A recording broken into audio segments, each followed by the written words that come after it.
Amigos, vamos falar dessa história do Gerson no Cruzeiro. Aliás, Pansieri tá de volta, né?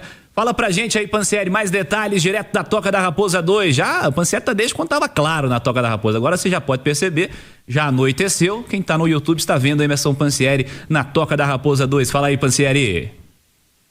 Tem que ser assim, né, Cirilo? Trazer a informação sempre no primeiro plano aqui na Itatiaia, fazemos isso, né? Por isso que somos a primeira a chegar e a última a ir embora, né? Seja também na porta da Toca da Raposa, seja em estádio, essa é a nossa vida. Vamos lá, para trazer que o Gerson vai chegar aqui, a Toca da Raposa, meio-dia.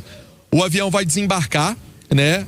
Ele desembarca no aeroporto da Pampulha, então a expectativa é que ele chegue meio-dia aqui na Toca, vai conhecer a estrutura da Toca da Raposa, vai, né, entender o trabalho, né, que tem aí para ser desempenhado pelo Cruzeiro, vai trocar aquela ideia, vai fazer os testes normais, né, testes físicos, isso é muito normal. O jogador que teve ali uma lesão, uma pequena lesão no Zenit, mas estava jogando normalmente, estava curtindo as férias, então não deve ter problema algum, né? Estava totalmente recuperado e agora o Cruzeiro então se precavendo para esse contrato ser assinado, tem todos esses detalhes.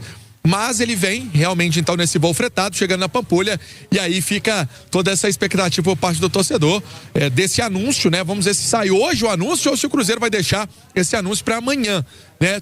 Vamos ver como é que vai ser essa parte. Para atualizar que o Marcão Silva, que foi personagem durante o dia inteiro e também ontem, o pai e agente do jogador, ele acabou de passar por aqui e disse que estava muito feliz, mostrou o vídeo, Cirilo, ele mostrou o vídeo de despedida do Gerson que vai ser postado, né? Ali com lances do Gerson, perto do torcedor, com os companheiros também no Zenit. Ele até mostrou pra gente que estava aqui fora, né, fazendo essa cobertura, já falando da alegria, da felicidade, e já fez assim, ó, o Vapo é do Cruzeiro. Que figura esse Marcão Silva, viu, Cirilo? O homem que tá à frente das negociações aí também, do lado do Gerson. Ô Fabrício, qual o nível dessa contratação que vai ser anunciada pelo Cruzeiro nas próximas horas e o seu nível de empolgação para esse novo reforço que tá chegando ao Cruzeiro, Fabrício? Meu nível tá empolgação máxima, né? Como todo torcedor também, né? A gente sempre gera uma expectativa muito positiva esses jogadores que chegam e para mim o Gerson é um excelente jogador, né? Um jogador aí que muda o patamar do Cruzeiro, assim, em termos de pensar em título, em ser campeão, Libertadores, todos os tipos, todos os campeonatos que entrar aí para disputar o título, né? Mineiro, Brasileiro, Copa do Brasil, enfim. É um excelente jogador, né? A gente sabe que não se adaptou lá fora, tem disso, mas isso acontece muitas vezes com jogadores que vão e não se adaptam, mas a última impressão que deixou aqui no Brasil, e não faz muito tempo, isso que é legal, né? A gente pensar, porque às vezes o jogador sai daqui 2, 3 anos, realmente volta e não volta igual, mas agora 6 meses não dá para dizer que esse jogador perdeu toda aquela qualidade que deixou aqui na última impressão, principalmente nos anos aí que fez no Flamengo, onde ele chegou na seleção brasileira também. É um excelente jogador, Cirilo, joga em várias posições, não tem medo de jogar, maloqueiro, protege o time. Se vestir essa camisa como eu penso que vai vestir, com excelente profissionalismo, vai ajudar muito, principalmente o Tite. Tem esse contato com o Tite, com o treinador, né? Que é um treinador que levou ele inclusive para a seleção. Então tem essa particularidade também, e o jogador fica à vontade, né? O pai já tá aí à vontade, distribuindo autógrafo, o pai do Vapo, maluco. Aí, Marcos.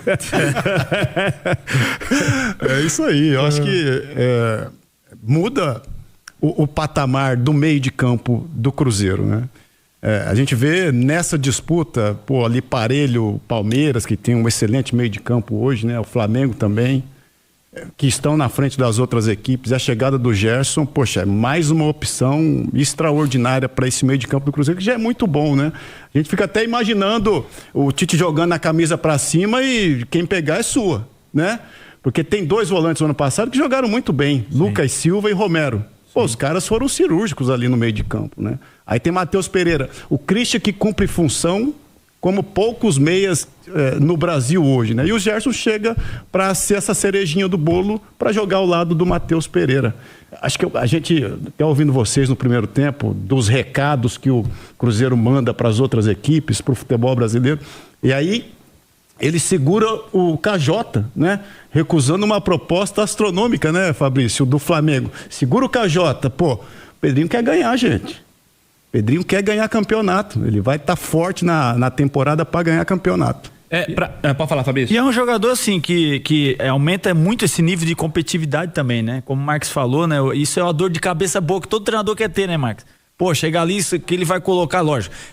Tem que agradar todo mundo, isso é. Mas o Tite tem tem uma excelente gestão de vestiário. Mas, com certeza, os jogadores aí que... O cara não sabe onde é que ele vai jogar. Ele pode jogar de meia, aberto, ele pode jogar de segundo volante. Então os caras já estão ali. E onde é que esse cara vai entrar? Mas com certeza o que vai falar é dentro de campo, né? Eu acho que tem isso também. O treinador tem que ver muito isso. E com certeza o Tite é um dos caras que vê essas coisas, porque não pode perder o vestiário. Enfim, tem muita meritocracia que ele fala, né, tio? Tem isso aí. Ô Simões, a gente conversava no primeiro tempo, né, ampliando um pouco essa discussão quanto à presença do Gerson. O Fabrício soltou uma frase aqui que eu concordo muito com ela.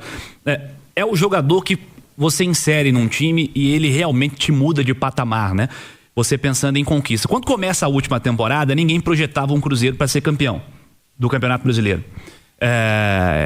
Quando piscou, o Cruzeiro estava lutando pelo título brasileiro até as rodadas decisivas. Mas o Gerson é esse tipo de jogador que você insere numa equipe titular e ele muda a sua realidade, né? Tudo dando certo, evidentemente, fisicamente, cuidando fisicamente, não tendo nenhum tipo de problema.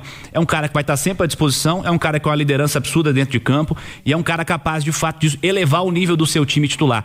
É o Cruzeiro, de fato, se posicionando entre os protagonistas para ganhar esse ano. A história é essa, é o Cruzeiro, que teve um primeiro ano sem pensar em protagonismo, mas chegando ao topo, chegando à terceira posição do Brasileiro, beirando final de Copa do Brasil, e pega e vai lá, gasta 30 conto no Gerson, que até outro dia era titular da seleção brasileira e pra mim era o melhor jogador do futebol brasileiro quando foi embora. Então é um Cruzeiro que tá pensando de fato em ser campeão nessa próxima temporada, pensando em grandes competições. É isso, Cirilo. O Marcos destacou aí o fato de Flamengo e Palmeiras serem os protagonistas. O Gerson seria titular dos dois. Se o Gerson chega no Palmeiras, ele é titular do Palmeiras. Absolutamente. Se o Gerson chega no Flamengo, ele é titular do Flamengo. O Cruzeiro está contratando um jogador que seria titular de qualquer time do futebol brasileiro. Qualquer um. Isso. Chega um jogador que seria titular do Flamengo ou do Palmeiras. Se chegasse, pegava a camisa e jogava. Quem o treinador ia tirar no Flamengo? O Carrascal, pode ser. Mas o Gerson, se voltasse para o Flamengo, seria titular. Se o Gerson chegasse ao Palmeiras, ele seria titular. Então, quer dizer, é um jogador gigantesco e eu acho que o Gerson, ele vai trazer uma coisa muito importante para esse time do Cruzeiro. E o Fabrício trouxe aí o lado, o jogador maloqueiro. É o cara, por exemplo, o Cruzeiro, ele talvez não tenha chegado ao título brasileiro ou da Copa do Brasil. Por quê? Porque ele perdeu jogos para times piores do que ele. O Corinthians é pior do que o Cruzeiro, né? O Corinthians, eu acho que naquele segundo jogo isso ficou muito claro, apesar da pressão do Corinthians no segundo, mas a pressão do Corinthians ali no segundo tempo foi muito mais um aspecto psicológico do que técnico, de ter sofrido o gol logo em sequência, né? E o Cruzeiro perde o Campeonato Brasileiro, ficou a 8 pontos do Flamengo. Cara, o Cruzeiro perdeu 8 pontos dentro do Mineirão para Sport, Ceará e Santos. Então, o Gerson é esse cara acostumado a ser campeão. O Gerson é esse cara acostumado a reger time que não perde ponto em casa. Esse Flamengo, né? E esse Flamengo que a gente fala é desde 2019. Você ganhar do Flamengo no Maracanã é muito difícil. Se você tem a pretensão de brilhar na Copa Libertadores, você tem que fazer do Mineirão não só um caldeirão. Você tem que fazer do Mineirão um lugar onde você vai ganhar os 3 pontos. Principalmente em fase de mata-mata. E eu acho que o Gerson vai acrescentar muito nesse aspecto ao time do Cruzeiro, que é muito forte tecnicamente, mas que carecia desse cara cascudo, acostumado com essas competições, acostumado com esses torneios e acostumado a vencer esses torneios. Então eu acho que o Gerson, além do retorno técnico que ele vai dar, porque é um craque, o Gerson vai ter também um papel fundamental nesse aspecto de uma liderança que está acostumada com aquilo ali, que já viveu aquilo ali por várias vezes e já venceu aquilo ali por várias vezes. Então eu acho que tem esses 2 pontos que são muito importantes nessa formação desse time do Cruzeiro de 2026.